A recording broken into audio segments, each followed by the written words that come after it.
നെറുകയിൽ സിന്ദൂരവും ഭഗവത്ഗീതയിലെ ശ്ലോകമാലേഖനം ചെയ്ത വസ്ത്രവുമണിഞ്ഞ് കാൻ ചലച്ചിത്രമേളയിൽ ശ്രദ്ധ നേടി ഐശ്വര്യ റായ്.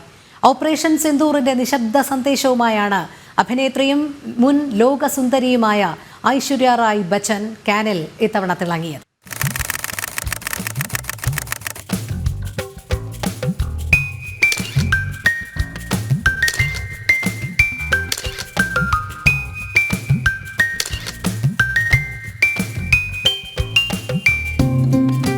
ശക്തമായ വസ്ത്രധാരണത്തോടെ ലോകത്തിനു മുൻപിൽ ഭാരതത്തിന്റെ സന്ദേശം അവർ മനോഹരമായി നൽകി.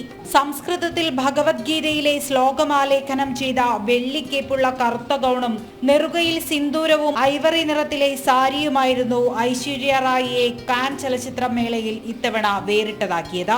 പ്രശസ്ത ഡിസൈനർമാരായ ഗൗരവ് ഗുപ്തയും മനീഷ് മൽഹോത്രയുമാണ് ഐശ്വര്യയുടെ വസ്ത്രങ്ങൾ തയ്യാറാക്കിയത്.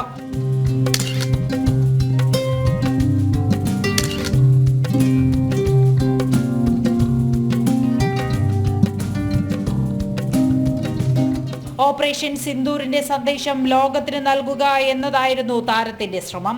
ഇതിന് സമൂഹ മാധ്യമങ്ങളിൽ വലിയ സ്വീകാര്യതയും ലഭിക്കുന്നുണ്ട്. നേരത്തെ പ്രധാനമന്ത്രി നരേന്ദ്രമോദിയുടെ മുഖമാലേഖനം ചെയ്ത പെൻറ്റനുകളുള്ള മാല ധരിച്ചുകൊണ്ട് നടിയും മോഡലുമായ രുചി ഗജ്ജറും കാനിലെത്തിയിരുന്നു. കൾച്ചറൽ ഡെസ്ക്, ജനം.